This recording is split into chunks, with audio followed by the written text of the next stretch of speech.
Hi, my name is Tatiana, and my group members are Alexis and Hazel, and we did our presentation on Museo Larco, which is located in Peru. Museo Larco is located specifically within Pueblo Libre, which is in Peru, and it is close to the coast of the country. As of architecture, Peruvian architecture is a blend of ancient Incan and pre-Incan styles with Spanish colonial influences, later evolving to include European styles. Famous architecture in Peru includes the iconic Inca citadel of Machu Picchu, the ancient adobe city of Chan Chan, and the historical colonial buildings.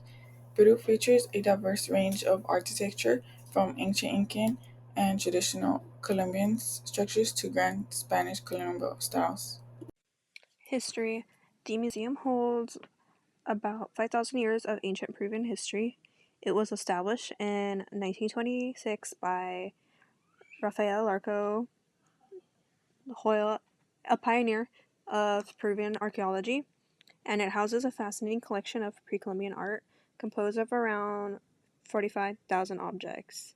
It is situated in an 18th century viceroyalty mansion, which is surrounded by beautiful gardens, and its mission is to inspire visitors and encourage them to discover and understand and appreciate pre-Columbian Peru. And it was founded in July 28th, 1996. So hi, my name is Alexis, and my section was a collections part. For the collections, the first art piece of it was given to Rafael Larco by his father. In total, there are over 45,000 art pieces in this collection. There's also an online access through their website and through other websites as well. This museum is the first Latin American museum to have an online catalog. Moving on to the compare and contrast section, compared to the last website we did for the last presentation, this one was easier to follow. Overall, it was less confusing, it was more organized, and it was very detailed. At first, we had found a different museum, but there wasn't a website for it in English, so we switched to this one. So that was the difficulty part of it. For my first artwork, I chose this one right here. The title of this one is A Duck Vessel. The medium is ceramics, the creator is emotion, and the size of this is the width is 88 millimeters, and the height is 126 millimeters. The reason that I chose it is because it reminds me of a bucket thing that I had when I was younger. Well, it wasn't mine, it was my family's, but we used it to water the plants. It wasn't exactly the same, but the water would come out through the beak. For my second artwork, I chose this one. There wasn't a title for this one, but the medium of it was clay, and the creator is also from emotion. The size is 103 millimeters in width, and in height, it's 201 millimeters. The reason I chose this one is because, well, first of all, the picture itself looks like it has to do with mythology. And the reason I chose it was because in my culture, since I'm half Salvadoran, half Mexican, it has to do with a lot of mythology, and I learned a lot about it when I was younger.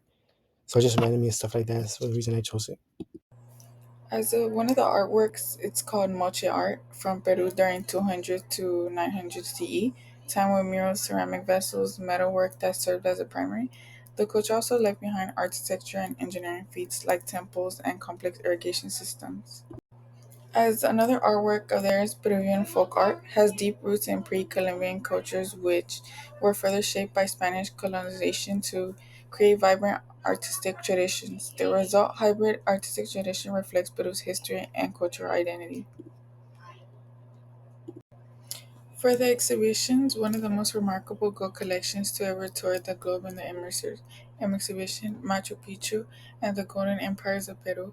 Inside the museums explore the rich heritage of some of the world's most captivating civilizations at the Golden Empires of Peru exhibition, also getting a virtual reality experience.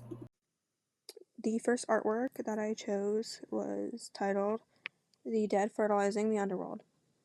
It is a clay vase, and visually, it is a cadaverous male sculpture who is presumably dead, and this can be inferred due to the skull like facial features it has. And because of this, we can assume it may be from the underworld, and it is also depicted with large, oversized genitalia. Overall, the overall themes of the sculpture seem to be fertilization, death, and rebirth. It is located in room 5, vitrine 42. The second artwork that I chose is titled Mochika Ritual Combat. It is made of stone, and visually it is a box, which is inlaid with turquoise within its various carvings of pictures. And within these pictures, there's a theme of almost like a ritual. It tends to come off as storytelling, as possibly a depiction of daily life, or, like I said, a ritual. And it is located in room 7, vitrine 71.